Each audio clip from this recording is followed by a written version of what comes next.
A very good afternoon to one and all. I'm extremely delighted to welcome you to a new episode of Futuristic Education, and a web series dedicated to education. An Edudevs initiative in association with Amrita Vishwa Vidyapeetham to enlighten and empower the education community in the education trends for the future. Well, these are city-based web series where edu leaders from a particular city are invited to voice their views on pertinent issues in the 21st century education. And today's city happens to be Lucknow. Hello all, I'm Divyani Kapoor, your host and moderator for the day. Without much ado, let me quickly introduce you all to our esteemed panel. Today, we have with us Dr. Bala Murugan is Chairperson and Professor at the Department of Electrical and Electronics Engineering, Amrita School of Engineering from Amrita Vishwa Vidyapeetham University. Someone whom I feel has immense clarity of thought and pragmatism. We welcome you, sir. Let us welcome a seasoned academician, Ms. Veena Purwar, who is the principal of Versatile Scholars School, Lucknow, which is truly a versatile school as it caters to students with special needs. Welcome you, ma'am. From Lucknow, we also have another veteran academician, Miss Lakbir Chawla, Principal RK Senior Secondary School. We are honored to have you on our panel today, ma'am. Welcome you all to today's webinar. And let me not miss out on this opportunity to make you all aware that on 26th March, Edudevs in association with Amrita Vishwa Vidyapeetham is hosting a mega event in Lucknow. The event is a Meet Leadership Summit of the edu leaders of Lucknow to deliberate upon the changing role of school leaders. That event is known as Edudevs, a leadership meet on transformational leadership. Thank you all and welcome to today's session. You see, the future is unpredictable. The acronym VUCA, volatility, uncertainty, complexity, ambiguity, that is what it stands for, suggests that we live in a time and a world where the future is intrinsically unknown to us. To educators and education policymakers, this is a troubling message. How can they educate the learners for jobs that have not yet been created? To use technologies that have not been invented, and to solve those social problems we cannot even imagine. Today, we are living in a time of dramatic change and unexpected turns. The immediate future looks grim and promising at the same time. It's a phase of opportunities and challenges. But we are not the victims of change or its powerless spectators. We constantly shape the future ourselves because we are Homo sapiens. The future is always in making and it is our work. Today's topic of deliberation is building the future of education. Let me have our panelists to reflect upon a common question. We see that it is time to take a bold look at the future of the knowledge, skills, attitudes, and values that will matter most, and the kind of learning environments and educational opportunities that can enable these best throughout the lifestyles. the challenge is to imagine futures where resilience to external risks and innovation in education will go hand in hand. It has highlighted that the growing importance of lifelong and life-while learning by accelerating labor market disruption provides an opportunity to rewrite our narratives. My question to panelists, and that would be in the order of Ms. Lakbir Chawla, Dr. Bala Murugan, and then Ms. Purva. The question that comes to my mind now is that how the Indian education system will be like in a post-pandemic situation, or probably post. We have seen pandemic, we have seen the national education policy coming. We are witnessing the global changes that are happening in the society. Now, how is Indian system shaping itself? Yes, Ms. Chawla. Very true. After pandemic, it's very difficult that to adjust the things. But it was an opportunity for everybody, because during pandemic, everybody adapt by forcefully or by willingly to adapt the changes in the technology. Like the teachers, they learn a lot how to handle the things online, and the students and the parents also, they adapt the thing. And recently the new education policy, it's given a extreme opportunity to everybody to update themselves and even update the Indian education system and make it stand internationally with other university and colleges as well. Because earlier Indian education system not comes in the grading in the international way, and the grading system of the international when we are judging the things that which country education system is very best. But I hope as a principal, as an educator, that after 5 years, we definitely have a stand in that line and comes up very soon. Because after this pandemic, the teachers learned, students taught by them properly, and all the systems at present time changes a lot and frequent changes. We accept everything, and new education policy given us lifetime opportunity to change our system, not even in the school level, yes, as an international level. Yes, I think very well said. Thank you so much, Ms. Lakbir, that the changes, and especially the new national education policy, has given us a lot of scope to, play upon and emerge out stronger with a better system. And we will deliberate as to what that system would be like.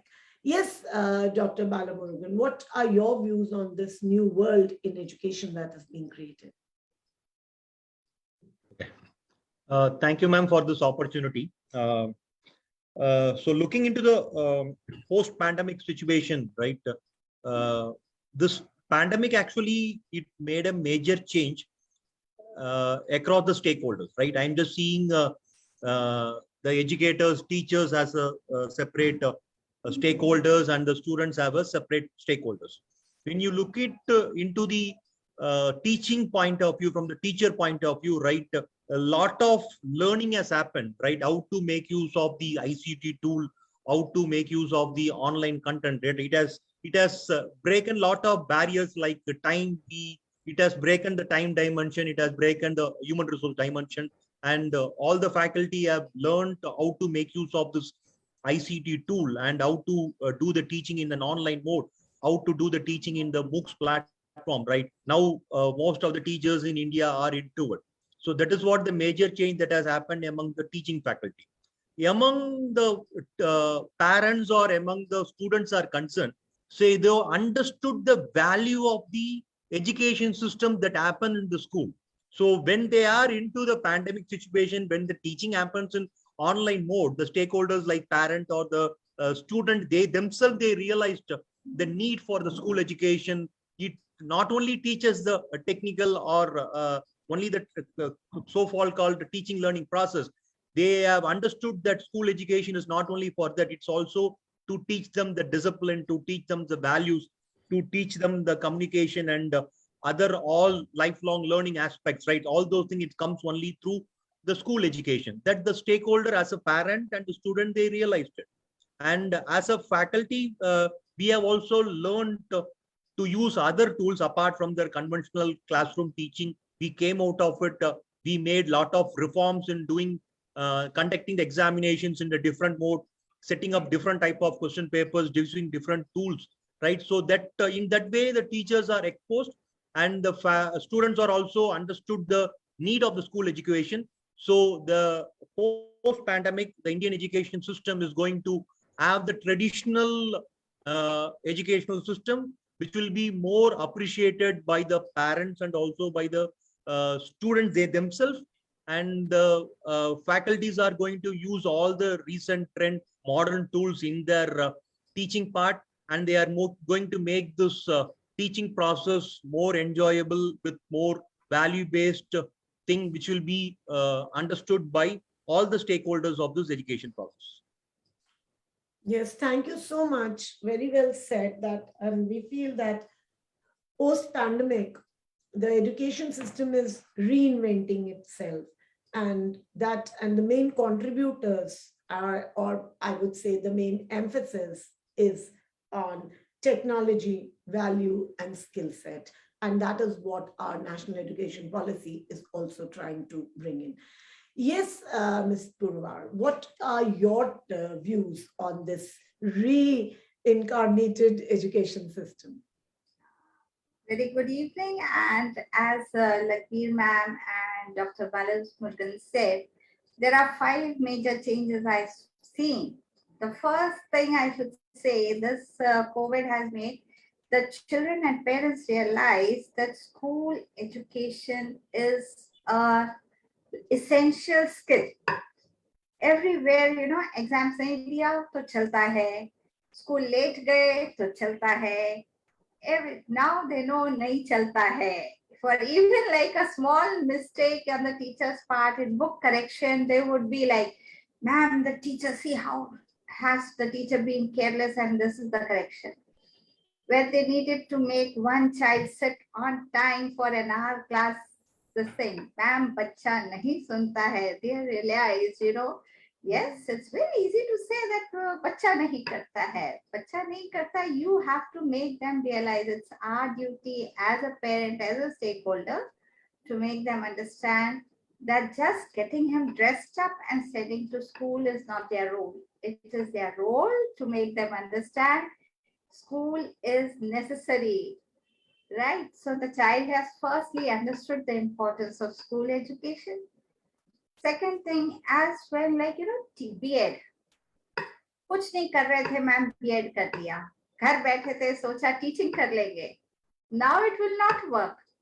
Very good. Only people who truly want to dedicate their time to teaching will come into our education policy, and that's where we will be able to see, because during this period the teachers had to give their time, put their efforts, learn more skills. It was very, I should say, very true, eye-opening when we would interview teachers. Do you know English?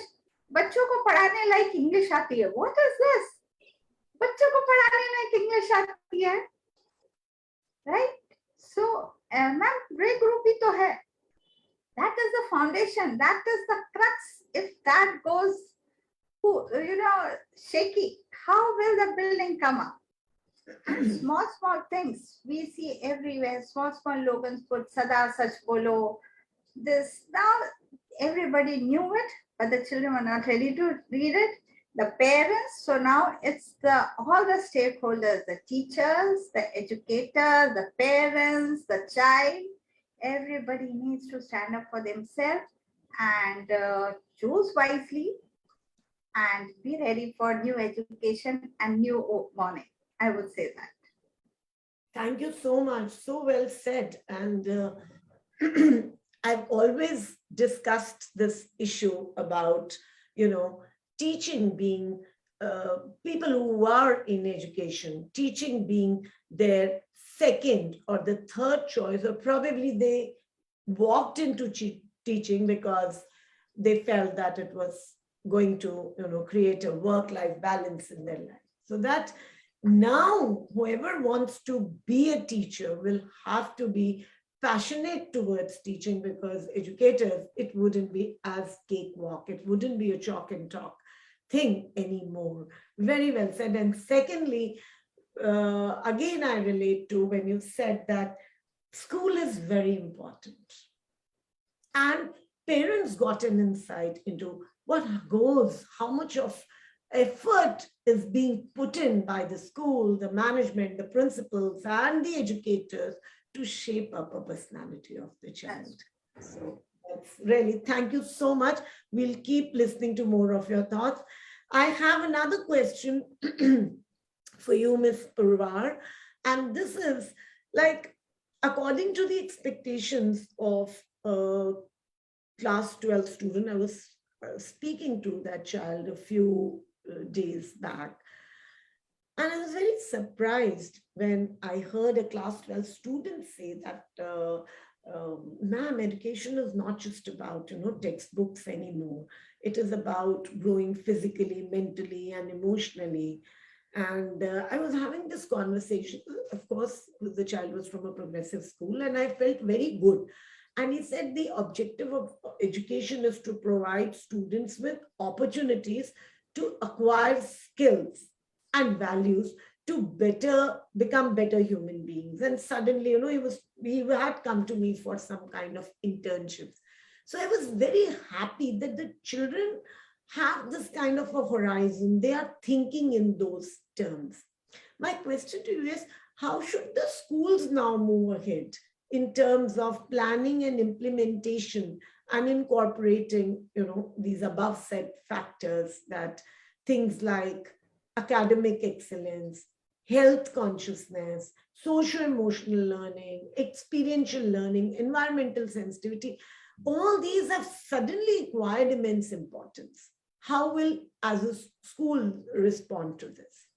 I should say, I had a very small span time when I went out of my country to see how they bring into all these things. And ultimately, I zeroed down that our Gurukul system, we make in it 40 children in a class. We don't allow movement of the child, morning 7 to 2, they are stuck at one place other than the library or the sports period, right? So experiential learning is restricted. I always say, if an English class is going, ask the music teacher to come into your class and help with the plan. So if we have that, or an Hindi teacher coming with English, teaching both the grammar chapters together, geography teacher, and giving them opportunities, I think it's time when the management has to stop getting fear of admissions. Yes. They say, ma'am, new education policy has given a list. If we take only 2 subjects and we don't offer other subjects, how will we get admissions? It's not to fear. It's I did my 12th in class year 1986. And there people knew, if you want to take freshwater fish culture, go to this college. If you want to take bakery, go to this college. And there are abundance of admissions for every colleges. So don't fear of admissions. Give the best which you feel. You have your team, you can recruit and provide an environment for learning, right? So, and the second thing which you said as the essential skills, all experimenting.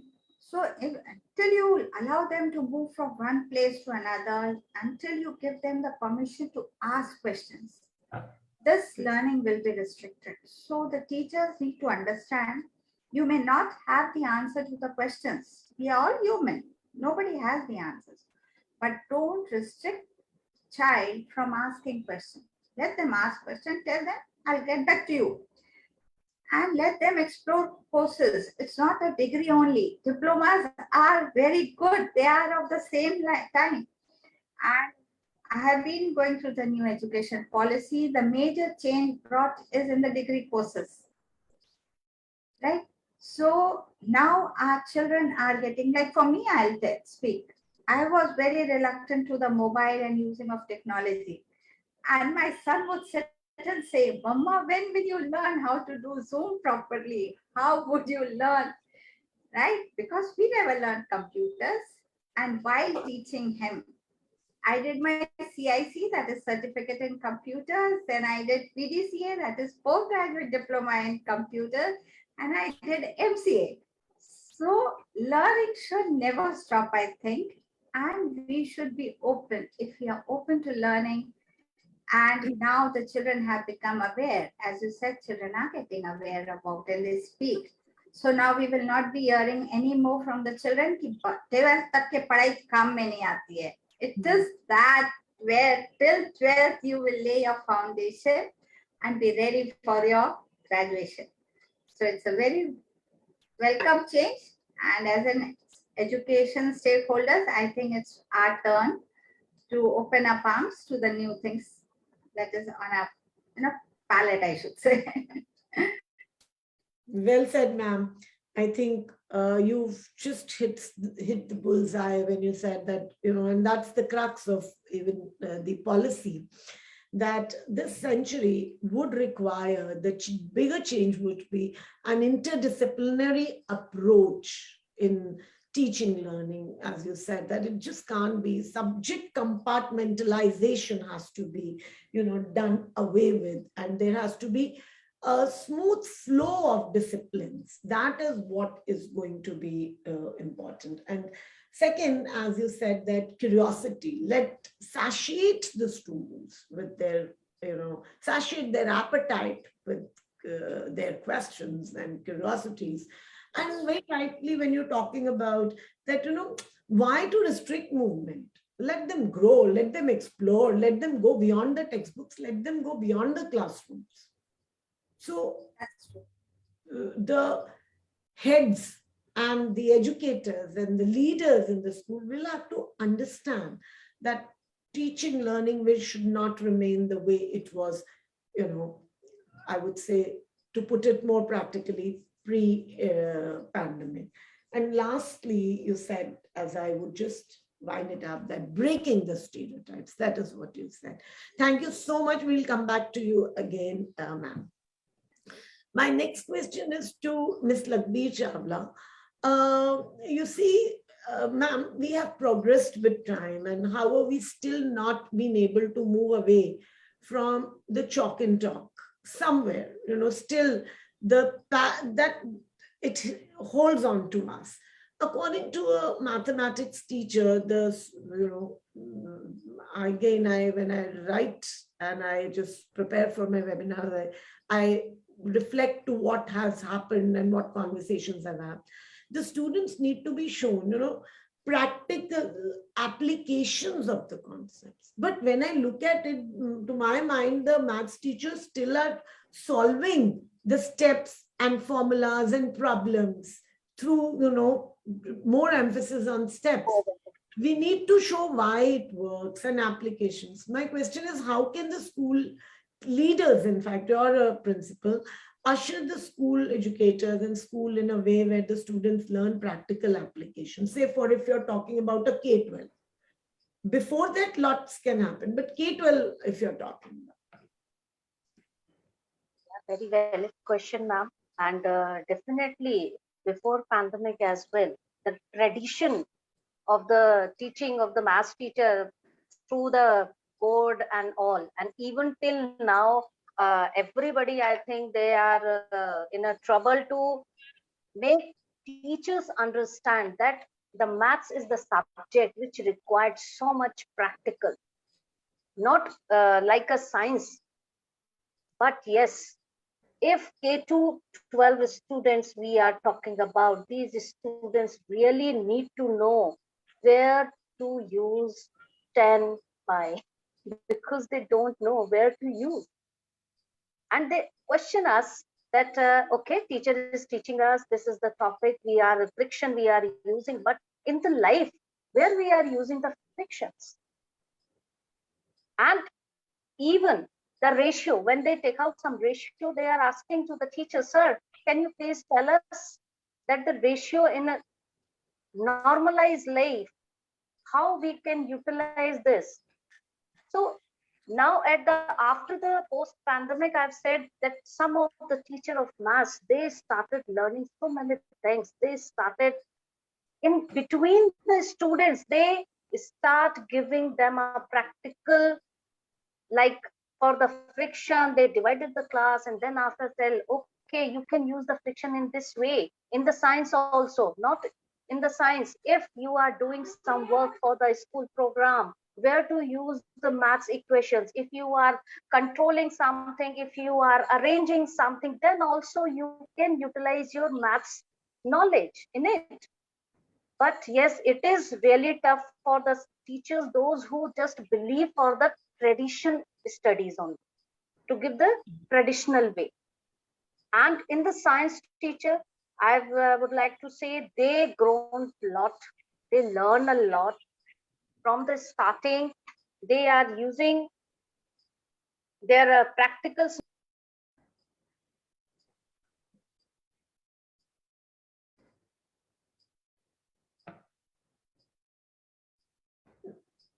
Ma'am, I think we've lost your connect. Am I audible to the rest? Yes, ma'am. You are audible, ma'am.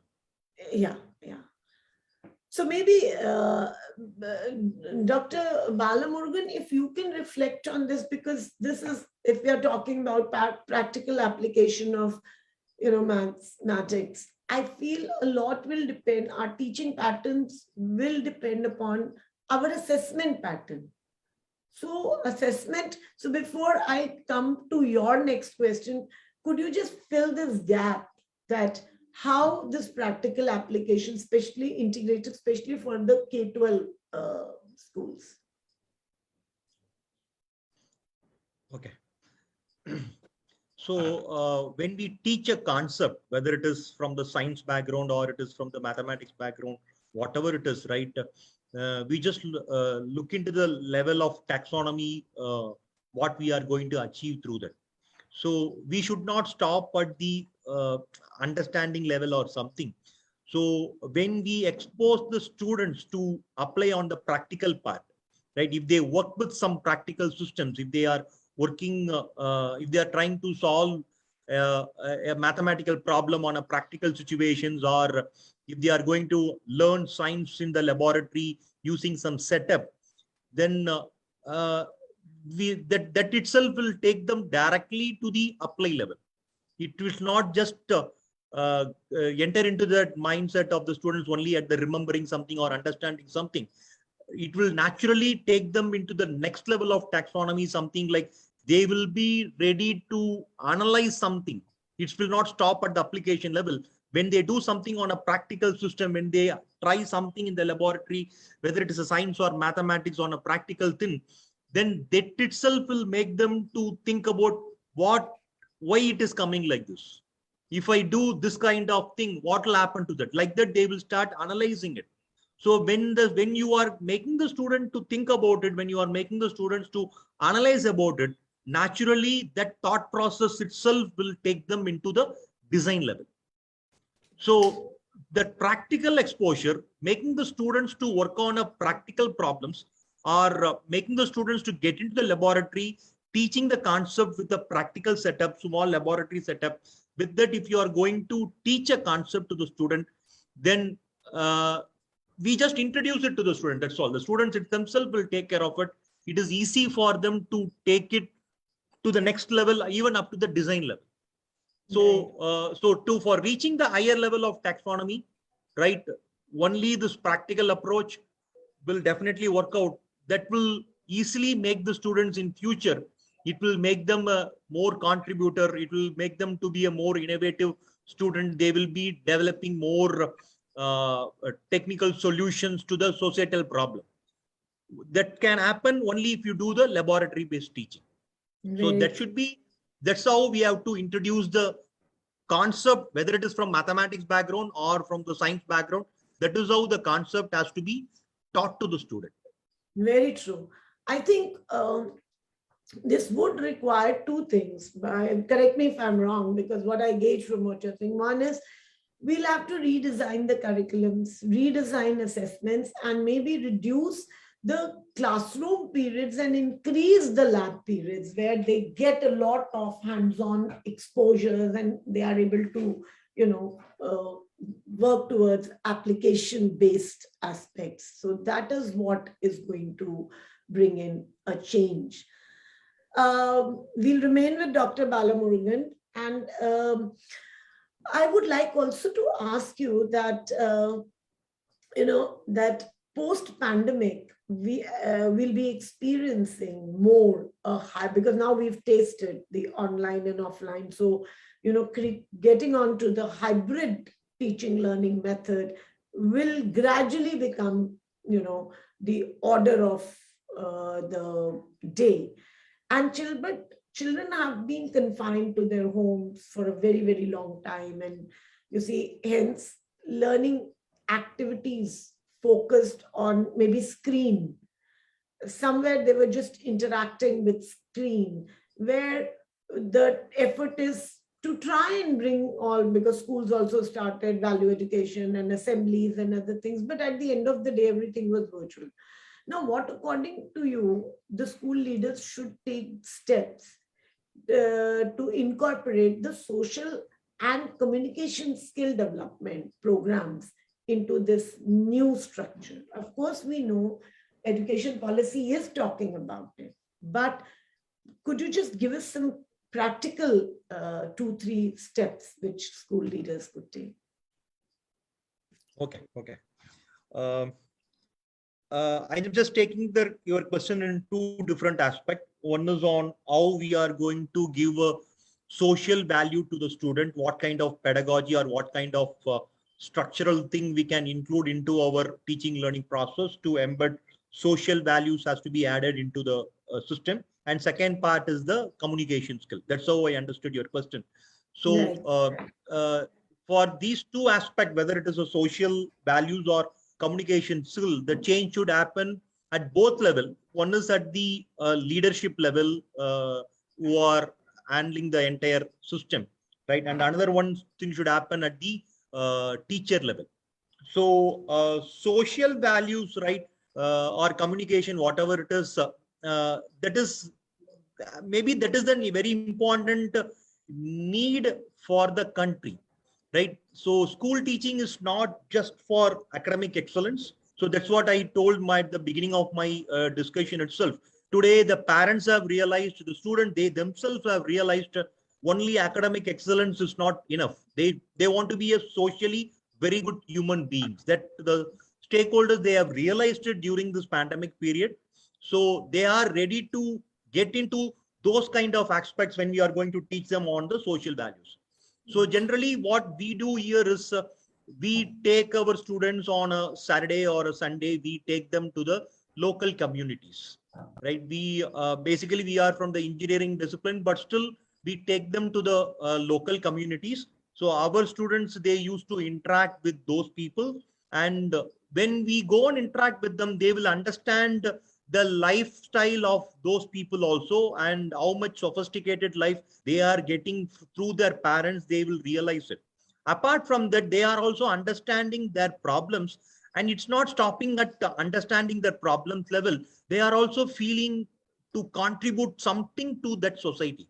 So it will start something like one day we visit them, we be with them, we have the food with them and everything, we do it. But since we are on the technical background, we come back, we do analysis in our system itself, and we will, since we are from the engineering background, we will try to give some engineering based solution to them. So they have to find out some solutions here in the campus, and those technical solutions has to be go and implemented on the societies. So we are having such kind of courses that is developed, that comes as a course. The initial visit is only for getting inducted into the social value, but slowly the students will get into the induction of, we call it like a live-in labs. So they come here, back to the campus, they will create some technical solutions, and they will go back to the village regularly, or the community, they go back regularly, and they will give solution to that, and the standard of living will also get improved. It's not only a standard of living improvement. Sometimes our students, they used to give business based solutions also. There will be some resources available with them. How can we make business out of it? How can they increase their earnings out of it? Those kind of support also we give them. So this kind of process which we are doing right now in our campus, it creates a connect between the students with the society. So when the students are having this kind of attitude, when they go to the next level, they will be always having the tendency to contribute something to the society. If you are going to inculcate that kind of as an habit to the student, then it will become a natural process them till their end of their life. So I feel these kind of small visit to the local communities, and it is a experiential learning. Let us not keep the experiential learning only for the academic excellence. We have to find that experiential learning for the social values, right? It's not only for the learning the science or learning the mathematics, learning the geography or the history. For that alone, we should not use the experience. We have to use it for the social values also.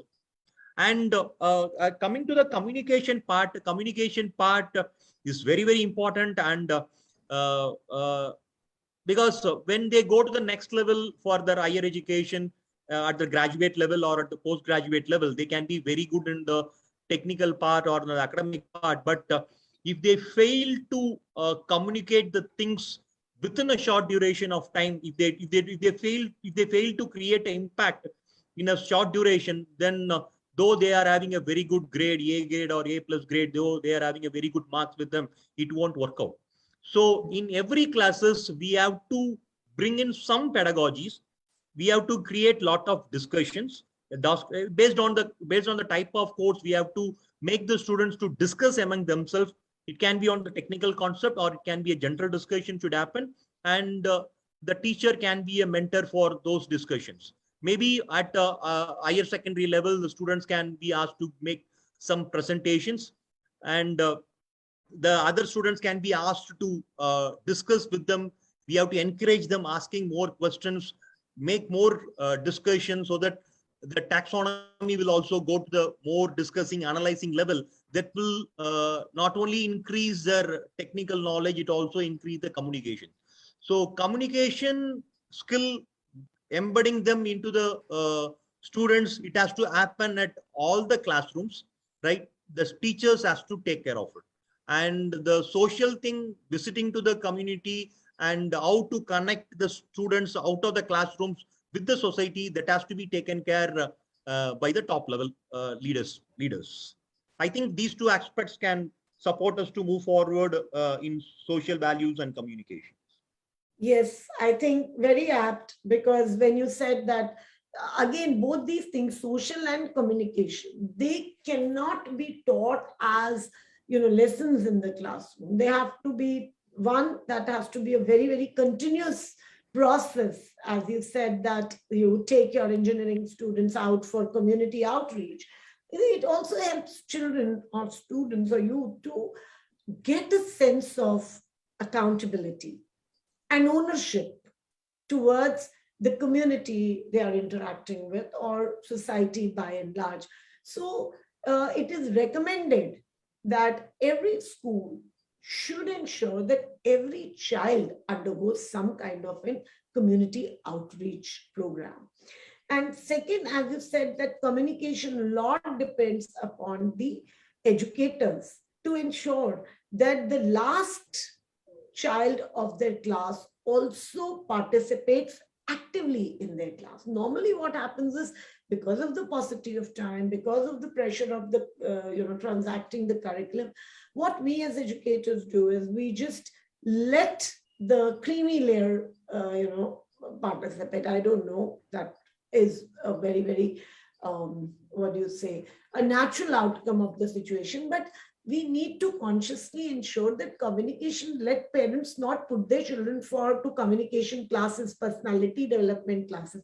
Everything should happen in schools. Everything should happen within the classrooms. Thank you so much, Dr. Balamurugan.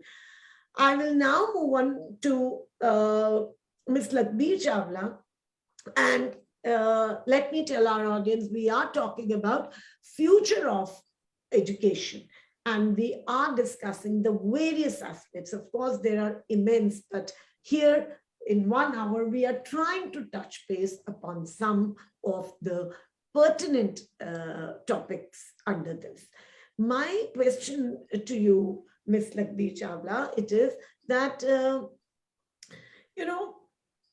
facilitate a program, a hybrid program, or shape up a 21st century skill-based student, the teacher needs to have her skill set in place.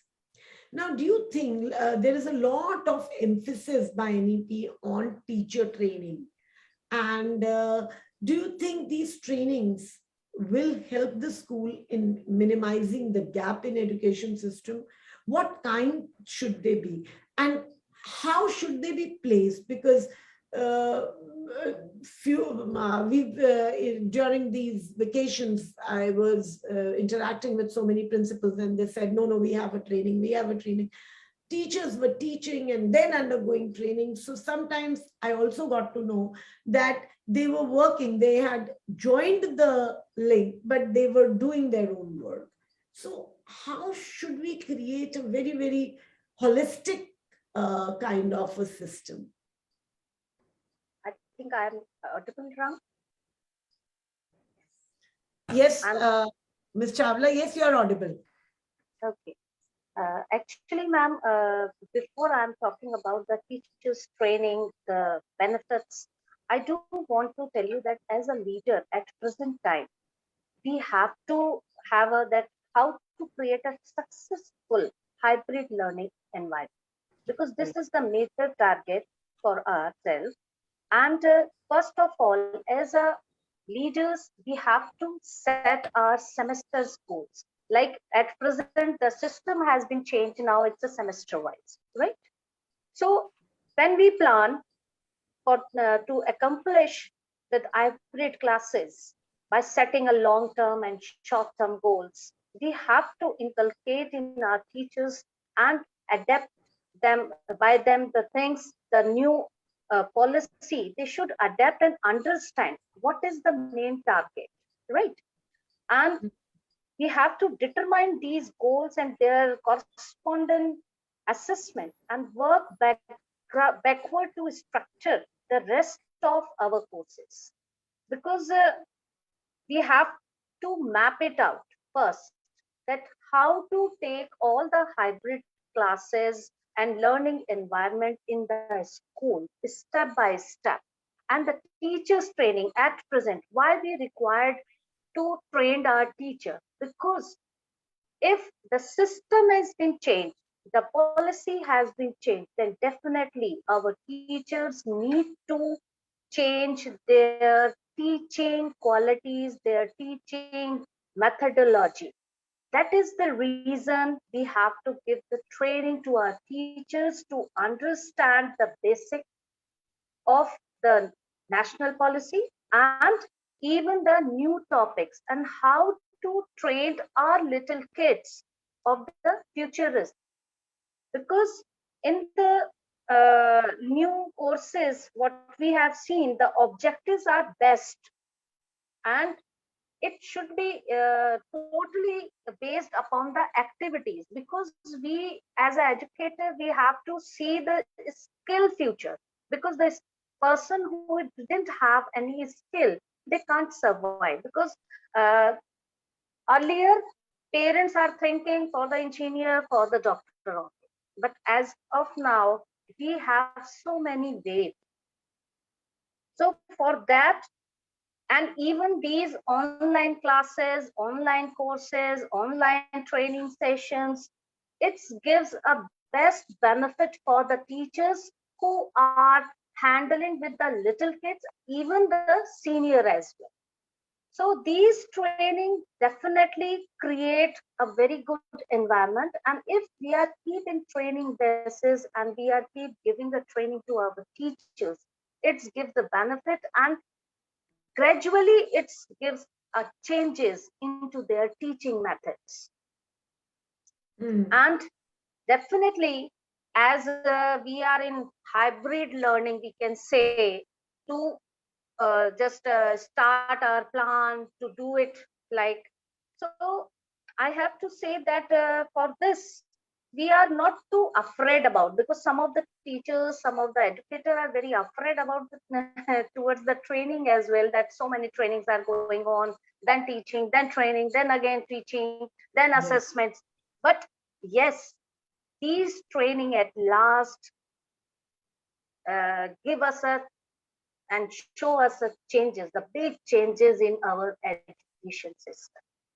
Thank you so much. Thank you so much. And I think I'm reminded here of Ms. Veena Purvar's words when she said, and I do believe strongly this, that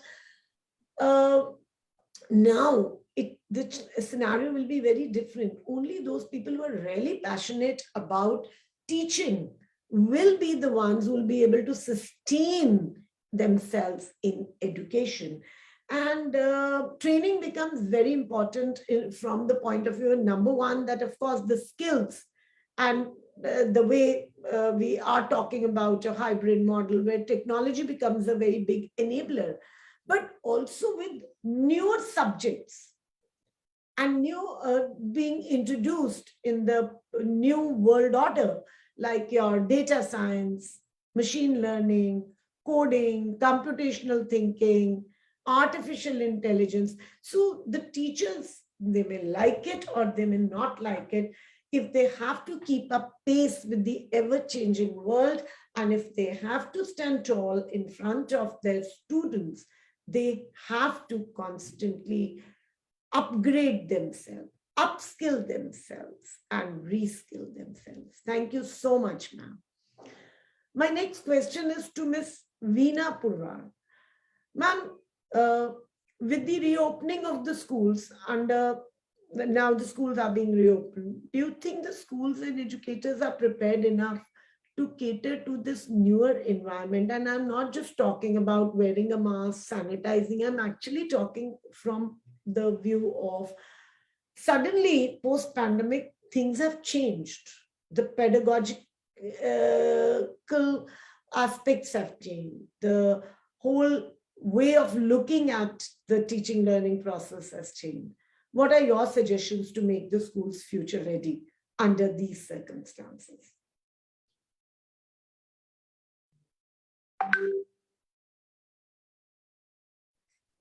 I hope you don't mind. I call you by first name. Please, Right? I would really like it. I have a very beautiful name. So, like, what happens? Like now, 2 years or maybe, like we should say 2.5 years. Everyone was like they wanted desperately. School should open. School should open. Everything is opening. Why the children are being restricted at home? But when the schools open, we saw that not the child was very happy, but the mothers were like, "Arey ma'am, subah utna padta hai, lunch box banana padta hai." Right? So let's talk to the grassroots. It may be even the engineering colleges. Like my son wanted to go to college back, but when he was packing, "Mama, ab jana padega. Mama, ab jana padega." So this is the thing which actually happens. Yes, we are getting ready mentally, physically, and whatever is needed. But the teachers are in a very different learning mode because they have upgraded. They understand that they cannot take teaching as lightly because when the child was at home, he was pampered. He is full of energy now. He will vent it out in the school. He has been exposed to a world of technology where he has so much knowledge to his this thing. In the class when he will sit, he says, "Ma'am, ये मुझे पता है, इससे ज़्यादा आप क्या बता सकते हो?" Right? And the thing is of reason of indiscipline has also come into the child. because the mother would say 3 times and then the child would listen. In school, he will have to train himself to listen like to the teacher at one shot. She won't be repeating the line again and again. Like in the TV, you see now the news reel going down, and we need the scroll it fast. What is the headlines running? So this is a wonderful phase of learning, the skill development time. The schools, as far as I know, are ready. The teachers are ready. The children are ready. But only thing we need to see how we will gel it when it actually, because when the child came, everyone are facing exams right now. But Right. when the classroom's teaching begins, it will be a test time for the child as well as for the teacher and for the parent. The smart classes which the companies would come, take our proposal, we will provide smart classes, we provide solution, we provide MCQs. The teacher don't need to prepare the lesson plan, they can just use it. No, this is not in there now.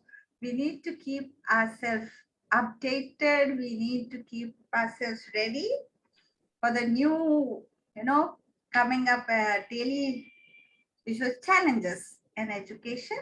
And I see that everyone is, giving their 100% and try to be updated to face the challenges and welcome the new change. Right. Rightly said that, this gap has to be filled in by the various stakeholders, and the challenge has to be taken up. My next question is, as we are running short of time, but I would like to take one last question with Dr. Bala Murugan, whom I've always felt, and that is what I said when I was reading his introduction, he comes up with very simple and practical solutions. And there's a very, very simple and practical question for you, Dr. Bala Murugan. Last 2 years, as Ms. Purvar was also been talking about, that some kind of complacency has set in. They are not kind of wanting to, they've become comfort zone as, and then there is a level of anxiety when they're coming to school. The behavioral pattern has changed, and motivation level to push themselves to come to schools is little low. So with this lack of motivation, as well as the wholehearted engagement in the classroom, now they'll have to sit straight. And how do you think as educators should undertake this challenge? Because I'm sure there'll be a lot of, some kind of overwhelmingness in the classrooms. There'll be some kind of chaos that will be prevailing. And how should our educators react to this? And I'm sure the old school of punishment and all those things would not work. We'll have to reinvent some newer techniques. Okay. One thing what I can understand, right, from the students' side is, I think it's a general problem for either at the school level or at the college level. It's a general problem, right? The concentration, I can even call it like a concentration or lack of motivation, right? It's one of the problem which is faced at the school level or at the college level. Maybe that is one of the thing which has happened due to the online teaching process. So when they are getting into this offline process, maybe first we will get inducted into the offline process. I think then later we will synthesize the advantages of online, and we will try to make a blend with the offline system. Then we'll move into the hybrid system. It will take its own time to get settled. But the immediate problem what we are facing from the student point of view is their concentration and the lack of motivation. And they are into that online mode almost for about 2 years. So bringing them back to this concentrated, more highly motivated students into the classroom will not happen in a day or in a week. It will take its own time.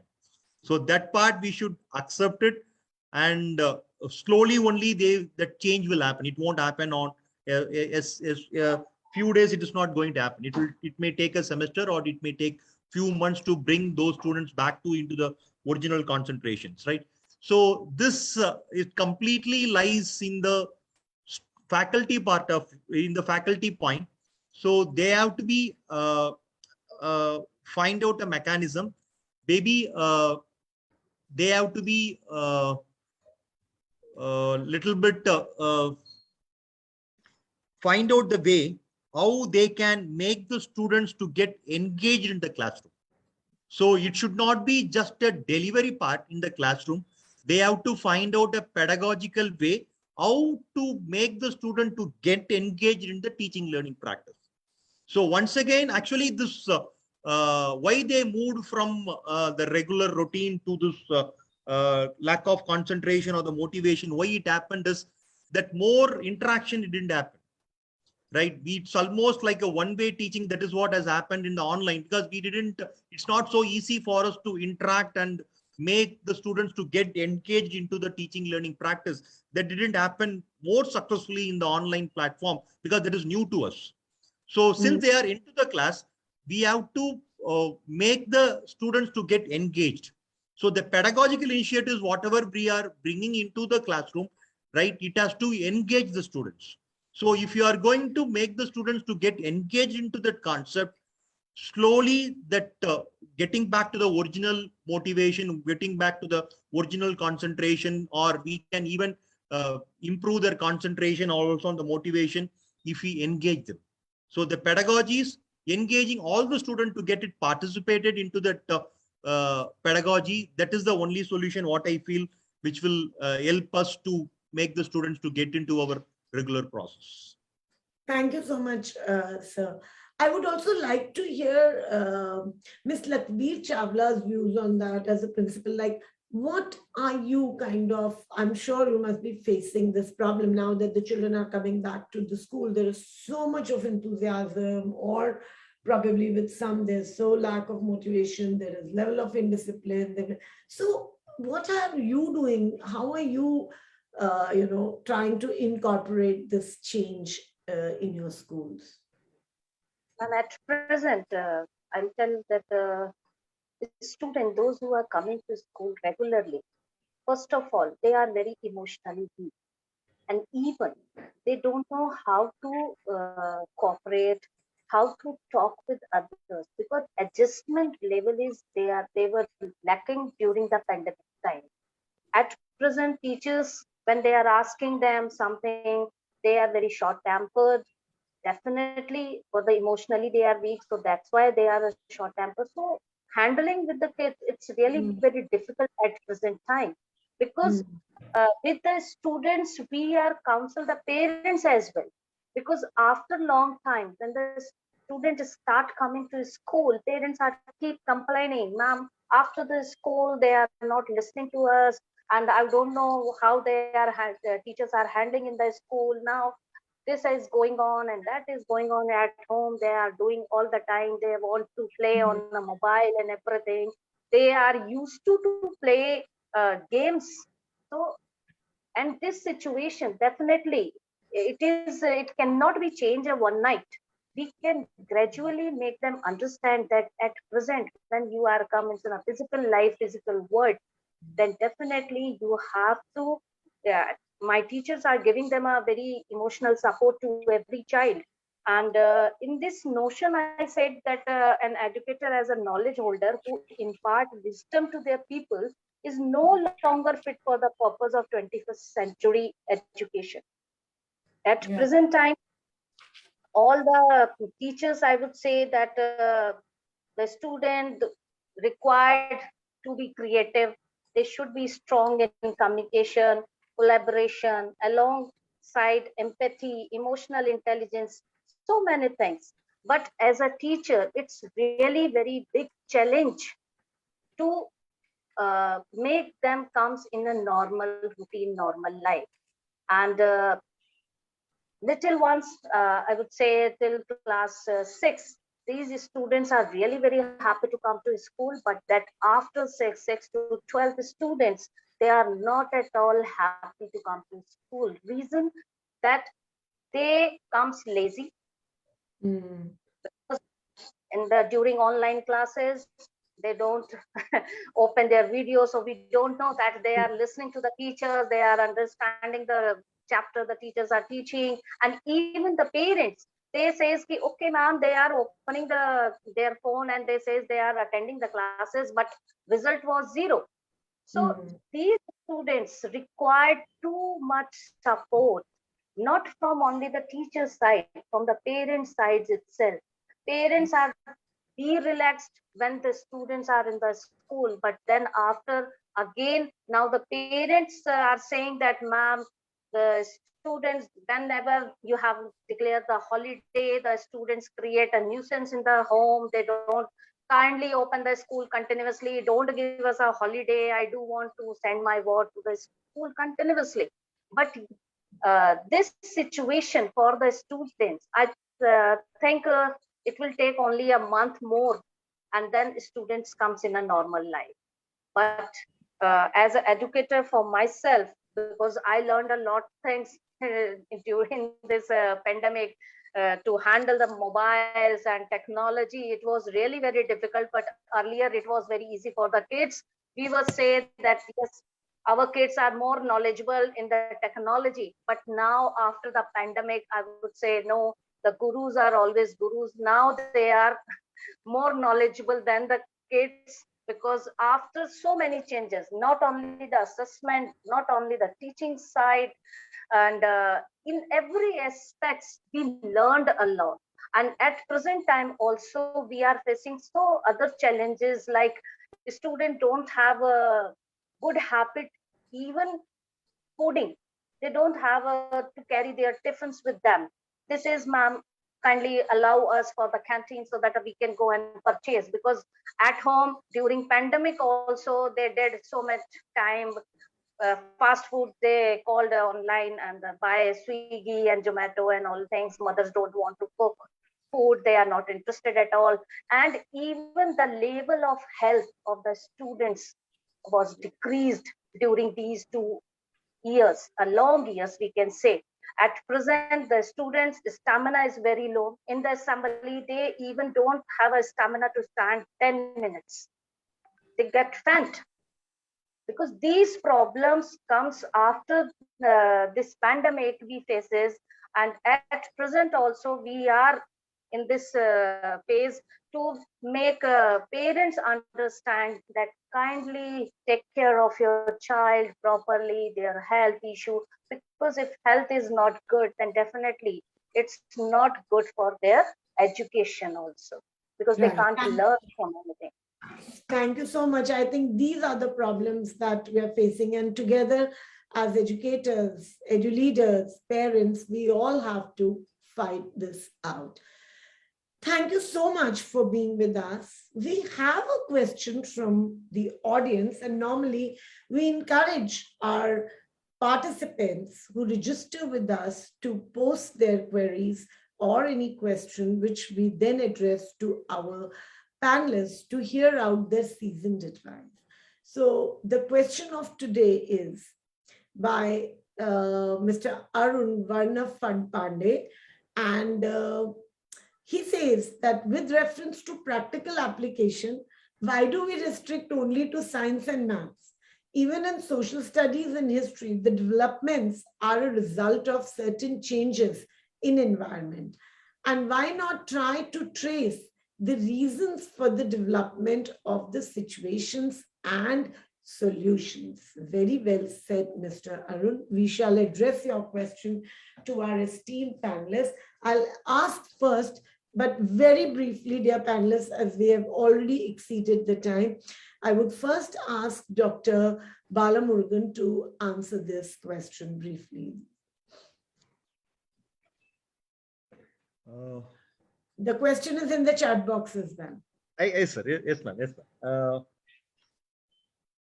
So maybe one of the reason is maybe I am from the science or the mathematics background. That's why maybe some of the answers I connected with science and math. But whatever we have discussed, right, it is not just applicable to physics or chemistry or the mathematics, right? It is even applicable to the languages also. It can Right. be any local language, or it can be English, or It is applicable to geography and also to the history. So Right. it's the faculty who has to take it forward. And I strongly believe that whatever course it is, right, whatever program it is, right, all the program or all the courses are having a bright future, right? It doesn't mean that only the artificial intelligence is going to have the future, right? Definitely there is a scope for the history, geography, right, and also for the social welfare. Everybody is going to have their own need is there in the society. So it's up to the faculty how they are going to make that course, make that particular program, make that particular topic so interesting, using their skill set, how they are going to make it so interesting. That's the challenge. So that is up to the faculty. They have to find out the way. Yeah, But and we why cannot not? expect any. Yes, Yes, you're ma'am. right, because in practical application, geography and other subjects, they do, and for history, we do trace out reasons, but I will not speak this. And I would like now Ms. Veena Purva to speak on this. What is your take on this, ma'am? Yes, this is actually the call of the art, the environment, right? Yes. Like we would hear, people are not moving out, so we can see the ranges, we can see the birds coming back, and such that the atmosphere had gone so nice. As far as I know, in Lucknow, we have taken a pledge and we have planted fruit trees, in each school, in each gardens, so that we can give our children fruit break. So this was done around 3 years back. The school appointed a team of children who took care of them. And now, as it has been the 3 years, the trees have started giving fruits. So taking these issues, and it was not only in Lucknow, it was Tonja till Gorakhpur, these students and the school heads went and we planted fruit trees. And it was like I took the pledge that let's provide the fruit trees whichever the school wanted to, right? So taking care of environment, and not only environment, but planting trees, but making the children understand why a fruit daily is necessary. Right. So this is what, and about history, when we say, history is like if now we pick up the book, we find the chapters have a drastic change. No Yes. more the olden thing. We get to learn about the cities, which city you are living in, what are the things, and there have, like the cities have started organizing drives early in the morning, walks to the city, where we take the students to the places, historical place, what are their importance, and you know more about history, right? First, let's start with your city, your family trees, the history. As now the nuclear families have come up, the children don't know their grandparents. Grandparents gaon mein rehte hain. So it is basic, like history. When we say, it's a very vast subject, but let's come up with the history of your own family, just not drawing it on the book, but knowing your grandparents, knowing your city, your state, and now you see the younger generation, when they go to vote, they are so updated about the current affairs. They choose the government also very wisely. Every year you feel this will not come, but when the results of the polls are out, you have a new thing to see. So on that, I would say, I hope I have been able to answer that question, both the thing that Sure. history and environment. I'm sure. And I think the examples that you gave were very, very explicit. And yes, now, Ms. Lakhbir Chawla, what do you have to say about our question from our viewer? Yes. Yes, it's a very valid question, because everybody knows that practicals are happening only in a science streams, right? But new education policy, when it's changed, it comes in all subjects, not only a science stream. Yes, it's in a humanities as well as in the commerce. In my school, what we are using for the accountancy students, we are taking to the bank and show them the working of the banks. so that they can learn more rather than the study from the books. They have to have a practical knowledge. And even for the economics students and even the civics students, those who are studying political science, we are taking to the Vidhan Sabha to see the actual working of the Vidhan Sabha of Lucknow, so that they can have a practical knowledge in this way. And they're not even for the preparatory class students, we are taking to the post office. Just go and see whatever happened. So it depends not only on the teachers, it's a definitely depends upon the leaders also, how and which subject we have to plan a practical. Yes. Practical is not only the basic upon the labs. No, practical, it's a life learning process, and we have to enrich all the topics into our own life. And Very well obviously, said. the language is great. For the English, for the Hindi, definitely drama, skits, we have to plan any lesson and demonstrate to the students in a drama form. They can learn a lot. It is also called a practical.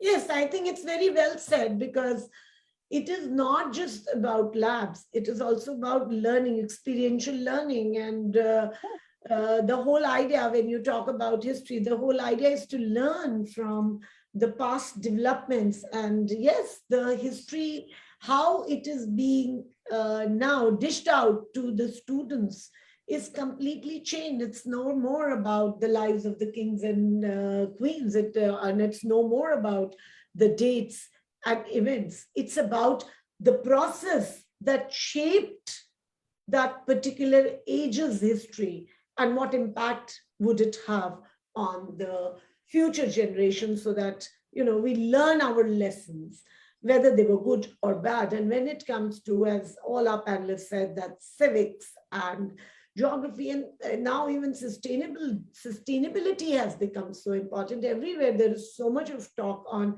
sustainable development. So environment becomes very, very important. So it is not just kept to the classrooms. We experience these discussions. And when we are talking about discussions, debates, walks, going into the community, that is the laboratory itself. As Ms. Lakbir Chawla rightly said, that it's not about the lab periods. Thank you so much, each one of you. And today we come to the end of this discussion.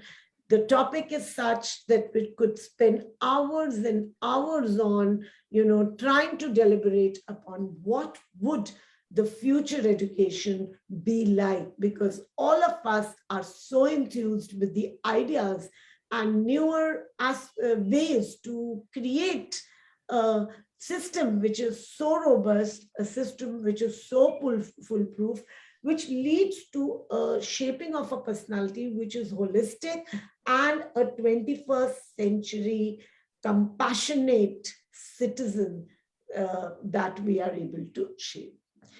Even though there is little uncertainty in the education sector, rigorous steps are being taken to streamline process and make education accessible to students belonging to all cultural and social groups. Efforts are being made to deliberate, because out of these debates and deliberations will come out very, very powerful solutions. With technology offering solutions at tremendous pace, it looks like that things will only get better with time. The journey from a holistic strategy to a successful application will no doubt be a long one, but it requires a lot of planning, sustained implementation, and calculative course corrections. The national education policy having set the ball rolling, a transformative EdTech policy architecture is the need of the hour. And that is why we, Edudevs School of Inspired Teaching and Learning, in collaboration with Amrita Vishwa Vidyapeetham, have come up with series of very, very powerful discussions and deliberation on futuristic education. Please stay tuned for yet another pertinent issue and keep writing to us. What would you like us to take up?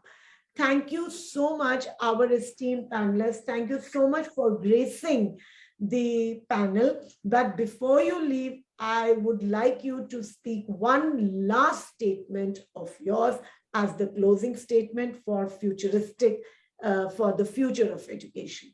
Yes, Ms. Lakbir Chawla, what would you have to say on that?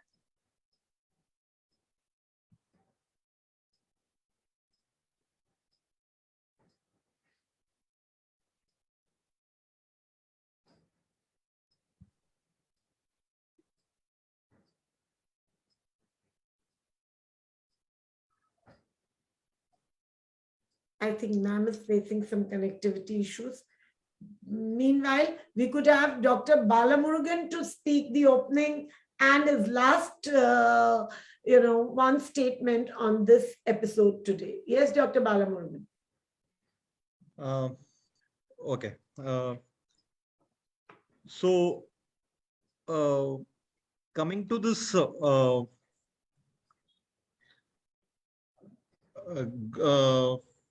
since we are discussing about the history and other thing, I just want to make a point here, right? Even at the BTech level, we are offering course for the BTech level, but still at this level, the leaders have made it mandate that they have to do a course on Indian Constitution or environmental science and sustainability. It's a mandatory course, even whether they are from BTech EEE, electrical, or from civil or from mechanical, right? Whatever it is, they should do a course on Indian Constitution. They should do a course on environmental science and sustainability. It's a mandate. So my request is to make this future education to be more brightful. Is the leaders have to decide what their targets are, and they have to clearly identify what pedagogical initiatives, what kind of new methodologies that will support them to reach those targets. That has to be properly identified. And if it is, if we have to give proper infrastructures to the students and also to the faculty, and we have to give them motivated, making them to understand the outcomes and also on the objectives. I think if they are very clear with our focus, they will also join along with the leaders, and we can make the entire educational system so successful and so successful. Well said. Yes, Ms. Veena Purwar, what would your last statement would be on future of education? I would say two things. The first thing is keep the learning going. Learning should never stop. And the second thing, the world is yours to capture. So there is no limits. So explore all the possibilities and live life and enjoy the learning process, I would say. That is the time that the children should understand that enjoying the learning process is the main thing that they need to keep in mind. Thank you so much. Thank you so much. Coming back to Ms. Lakbir Chawla. Yes, ma'am. What is that one last statement of yours? My last statement as a leader that yes, we are ready for the future and we definitely serve better citizen to our nation, which is comes upon our expectations and give our nation on the great heights. Very We are well ready. said.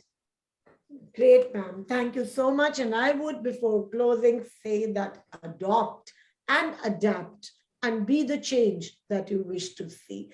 Thank you so much for joining us today. And before we leave this room, I would request our team to play the video so that everyone gets to know what is our next coming up. Thank you, ma'am. Thank you, sir. Thank you. Pleasure. Thank you. And I hope to see you all on 26th at Hilton. Yes, For sure. some more celebration. Definitely. I hope, Devyani, you remember us by names now. Absolutely, absolutely. I would like to just appreciate Dr. Balamurugan that his points of view and his explanation excellently. And definitely, I also learned a lot from you, sir. And I'll take care of so many things which I pointed out from my own opinion. But yes, your view, your pattern is really tremendous. Really. Thank you so much, ma'am. Thank you.